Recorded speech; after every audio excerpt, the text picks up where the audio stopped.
Hello and welcome to this video on the Tableau Certified Data Analyst exam. Today we're going to be looking at creating custom table calculations, and in particular we're going to look at year to date, month to date, year over year, index, ranking. There are a number of different ranking functions, then first and last. And so pro tip, if you find I'm going too slow or too slowly or too quickly, please adjust the speed of the video as needed. Here is the documentation on this topic. I'm going to be placing a link to that under the video. And now I'm going to go into the demo. And for this demo, I realized the Superstore data didn't actually have current year data. So instead I went over to ChatGPT and close my current version. And so this is handy if you need a certain type of data. You can just ask ChatGPT to create it for you. Going to download this. Now here I should have, now I have the new sales transaction data open.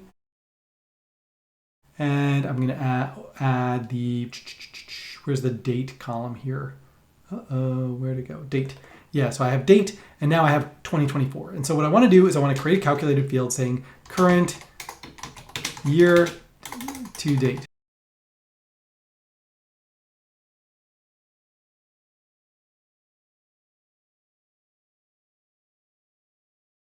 Need to be like this. So this is saying if the date in my data set is less than today and it's in the same year as the current year, then I'm going to say it's in the current year to date. So it's in the current year and on or before the current date. And so then that's going to be true. And so I'm going to add this to my view here. And so we should see these are all true. It's true in 2024. I guess there are some maybe future dates in 2024. So if I put the date here, I'm going to do like that, get rid of this, like this, and then do year, month, like that. So change it to discrete, like this.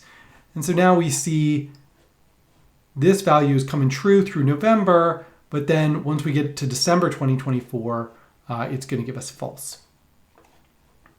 If I just sort on this,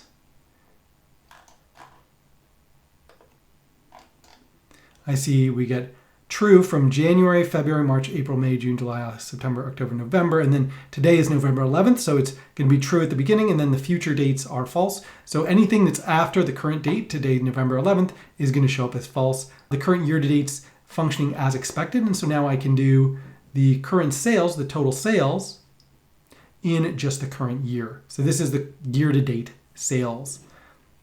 That's what I was looking for. And now I can do current month to date. Duplicate this and do current month to date.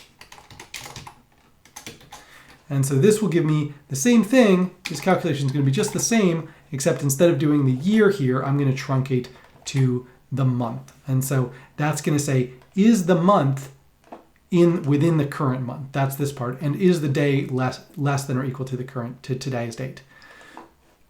So now I'm going to switch over to doing an exact date. I'm going to change, I'm going to add date here. And I'm going to do this as an exact date and make it discrete. And then I'm going to do current month to date. This should always be false up until 2024, up until November of 2024, right? So here we can see all the individual dates, and I get up, here's November, it's true, up until November 8th, 2024. It's still true, and I guess, are those all the dates I have? I've got to remove this. No, here we go, I took that out. And so we see November 8th is true, and I guess today is November 8th. So that's true, and then November 9th is false, false, false, false, false. Move this over here, I can just select the ones that are true. And so now I see the total sales in the current month. Do analysis totals and show column grand totals. And so if I open this up at a different day, it will load and give me a different value here. Right now it's showing me based on the date being November 8th. Instead of hard coding the date, I use the today function to get whatever today's current date is when the workbook opens. And so that's why I'm seeing November 1st through November 8th as the current year to date, and so I can show the current month to date total. Now let's take a look at year over year. This is a little more complicated, so I'm going to bring up on the worksheet, I'm going to bring up a caption, and so I'm going to just type a little bit here, year over year. Compares current year to date to the prior year to date. So for example, today is November 11th, or 8th rather, 2024. So compare 1/1/23 to 11/8/23 with 1/1/24 to 11/8/24. Now I'm going to create a calculated field and I'm going to do prior year to date. So the first thing I need to say is it the previous year? In order to figure out whether it's the previous year, I need to know, well, what's the current date, right?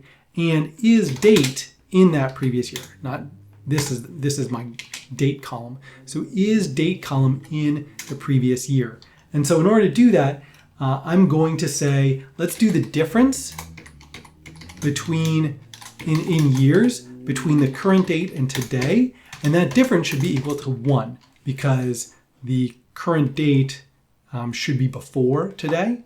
The date in my data set should be before today, and so if I take the difference, I should get that there's a 1-year difference. And so in this case, for example, if my date's 2023, like January or June or whatever 2023, and I'm comparing it to today's date of November 11, 2024, that should be 1 year. So that's the first thing. And then I also need to check that it is before November 8th. And so in order to do that, I'm going to do date add of, I'm going to add 1 year to, or negative 1 year to today. And so that's going to take me back to 2023, November 8th, 2023, and I want to compare that to date. So the date needs to be before or on November 8th, 2023, and also have the year be 2023. So those two things together give me the prior year to date. I guess I need one more parentheses here to close that up. Now the problem is it just says date here. I need to make it clear that this is my field name date. Probably would be better to give it a more descriptive name than just date, even transaction date or something like that, because date you can kind of get confused whether you're talking about the data type or actually the column name. But now I have that all set and it's still saying that there's an error. So, okay, prior year to date, I'm going to do this as a question mark. So that should return true if it is in the prior year to date. So I'll put that up here. And so it looks like that's giving me false because okay, so now I've got this and I'm going to add the date here so that I can see when is this true. So I'm going to just keep only, and let's look at, there we go. Okay, so now I can see every single day, and so I should see that it's going January through November 8th when the prior year to date is true. So this is working correctly. And so now I just need to, I'm going to delete this one, that from before. I'm going to duplicate this, and I'm going to call this year over year. And so this is else if, then prior year to date. And so now all I need to do is add my date less than or equal to today.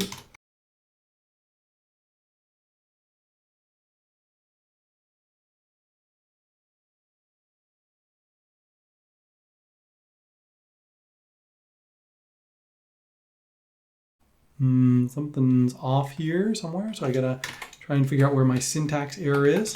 Kind of fun. Okay, I guess I just didn't get the right quote here. So there we go. Okay, so now I have a valid calculation and I can do year over year, put this in, and now I see I have these nulls are neither in the prior year to date nor in the current year to date. So I'm going to delete this or exclude it and get rid of this. And so now I can see the prior year to date compared to the current year to date. Like that. And I could add the month dimension or whatever, but that gives me a nice, easy year over year comparison.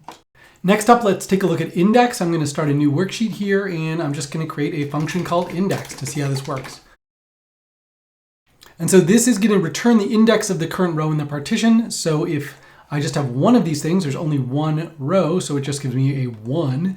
But if I add another dimension, like a region, And then I change the compute using to table down. Now you see it says row 1, row 2, row 3, row 4, right? If I add product name as well, then I see row 1, 2, 3, 4, 5, 6, 20, blah, blah, blah, down to 61. And I can, of course, change the compute using option to do pane down so that now it goes 1 to 20, and then this is the next pane, and so then it goes 1 to 20 again, and so on. And so that is index. I'm just going to remove it, and now I'm going to take a look at rank. I'm going to put total sales in the view, get rid of region, and I'm going to create a rank. Well, rank of total sales, I'll say rank total sales, and I'll do rank sum sales like this. Put this in, and if I sort on this, you see that the top ranking is widget G because it has the highest total sales. Widget O is the second highest, and then down to 20 because widget T has the least sales. And so I am ranking by the sum of sales. Rank dense and rank modified and rank unique are all doing slightly different things in the case where two numbers have the same exact sale value. They would have the same rank, right? So how to handle that. So rank dense, for example, says identical values are assigned an identical rank, but no gaps are inserted into the number sequence. So here, this gets a rank of 1, 9 gets a rank of 2, 9 gets a rank of 2 again, and then 14 gets a rank of 3. Whereas with rank modified, it says identical values are assigned an identical rank, but there are gaps. So instead of going 1, 2, it goes 1, 3, 3, 4. So that's a little different. And then we see rank unique. In this case, identical values are assigned different ranks. So here it goes 6 is a 1, 9 is a 2, 9 is a 3, and 14 is a 4. So it goes 1, 2, 3, 4. So small differences in the way those are handled. And last, we have rank percentile. And so this, instead of giving the rank, it actually gives the percentile relative to the other values. So we'll just try that one. Rank percentile. Add that here. I'm going to switch over to format it as a percentile here, like so. And so we see now that widget G with the highest total sales is at the 100th percentile, whereas widget T is at the 0th percentile because there's nothing lower than widget T in terms of its total sales. So that is ranking. Now let's take a look at first and last.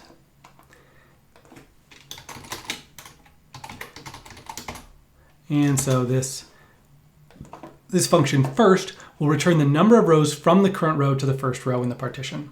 So I'm going to add this, get rid of my rank function.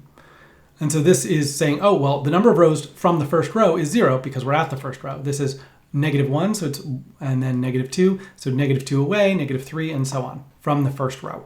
So that's first, and then we can do last as well. That's it on table calculations. Now I'd like to close it off with a quote from Edward Tufte. He says, "Graphical excellence is that which gives to the viewer the greatest number of ideas in the shortest time with the least ink in the smallest space." Thank you.